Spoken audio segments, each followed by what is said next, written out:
ಸ್ನೇಹಿತರೆ, ಬಹಳಷ್ಟು ಜನ ಇಲ್ಲಿ ಬಂದು ವಿಡಿಯೋ ಮಾಡಿದ್ದಾರೆ, ಅಭಿಪ್ರಾಯ ಹೇಳಿದ್ದಾರೆ, ಹಲವಾರು ಮಾಧ್ಯಮಗಳು ಕೂಡ ವರದಿ ಮಾಡಿದ್ದಾರೆ. ಈಗಾಗಲೇ ಈ ಒಂದು ಕಾಮಗಾರಿಗೆ ಅನುಮೋದನೆ ಆಗಿಬಿಟ್ಟಿದೆ. ಮೈಸೂರಲ್ಲಿ ಬಹಳಷ್ಟು ಕಡೆಗಳಲ್ಲಿ ವೈಟ್ ಟ್ಯಾಪಿಂಗ್ ಕಾಮಗಾರಿಗೋಸ್ಕರ ದುಡ್ಡು ಬಂದ್ಬಿಟ್ಟಿದೆ. ನಾನು ಕೇಳೋದು, ಇದಕ್ಕಿಂತ ಅವಶ್ಯಕತೆ ಇರ್ತಕ್ಕಂಥ ಎಷ್ಟೋ ರಸ್ತೆಗಳು, ಗುಂಡಿ ಬಿದ್ದಿರ್ತಕ್ಕಂಥ ರಸ್ತೆಗಳಿದ್ದಾವೆ, ಅದನ್ನು ಕಾಮಗಾರಿ ಮಾಡಿ ತುಂಬ ಸುಸರ್ಜಿತವಾಗಿದೆ. ಉತ್ತಮ ರೀತಿಯಲ್ಲಿ ಮೈಸೂರಿನ ಪ್ರಮುಖ ರಸ್ತೆಗಳಲ್ಲಿ ಉತ್ತಮವಾದಂಥ ರಸ್ತೆ ಇದು ಒಂದಾಗಿದ್ದು, ಈ ಒಂದು ಕಾಮಗಾರಿನ ಮಾಡೋದ್ರಿಂದ ಏನೂ ಇಲ್ಲ, ದುಂದು ವೆಚ್ಚ ಆಗುತ್ತೆ. ಇತ್ತೀಚೆಗೆ ಇದು ನಿರ್ಮಾಣ ಆಗಿರ್ತಕ್ಕಂಥದ್ದು ಈ ಸರ್ಕಲ್ಲು ನೋಡಿ. ವೈಟ್ ಟ್ಯಾಪಿಂಗ್ ಇಲ್ಲಿಂದ ಆ ಒಂದು ರಿಂಗ್ ರಸ್ತೆ, ದಟ್ಕಳ್ಳಿ ರಿಂಗ್ ರಸ್ತೆ ಗಂಟ, ಕುಕ್ರಳ್ಳಿ ಕೆರೆಯಿಂದ ರಿಂಗ್ ರಸ್ತೆ ತನಕ ಇದೆ ಈ ಜೋಡಿ ರಸ್ತೆ, ವಿಶ್ವಮಾನವ ಜೋಡಿ ರಸ್ತೆ.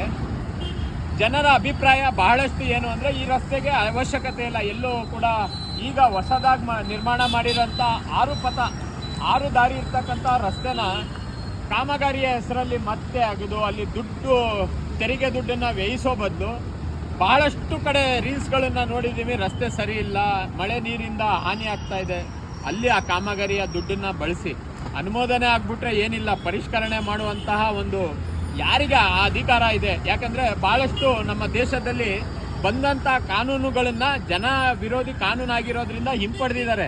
ಬಂದಿರೋಂತಹ ಅನುಮೋದನೆ ಬಂದಿರತಕ್ಕಂತಹ ದುಡ್ಡನ್ನು ವಾಪಸ್ ಕಳಿಸೋದೇನು, ವಾಪಸ್ ಬೇರೆದಕ್ಕೆ ಖರ್ಚು ಮಾಡೋದೇನು ತಪ್ಪಲ್ಲ ನನ್ನ ಪ್ರಕಾರ. ಹಾಗಾಗಿ ಸಾಧ್ಯತೆ ಇದ್ದರೆ ಈ ರಸ್ತೆನ ನಾನು ಜನರಲ್ಲಿ ಮನವಿ ಮಾಡ್ಕೊಳ್ಳೋದು, ಈ ರಸ್ತೆನ ಯಥಾಸ್ಥಿತಿಯಲ್ಲಿ ಉಳಿಸ್ಕೊಳ್ಳೋಕ್ಕೆ ಹೋರಾಟ ಮಾಡಿ.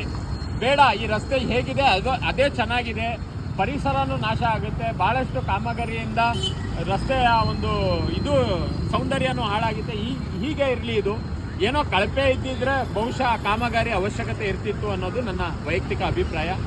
ನಿಮ್ಮ ಅಭಿಪ್ರಾಯ ನೀವು ತಿಳಿಸ್ಬೋದು, ಮುಕ್ತ ಅಭಿಪ್ರಾಯಕ್ಕೆ ಅವಕಾಶ ಇದೆ.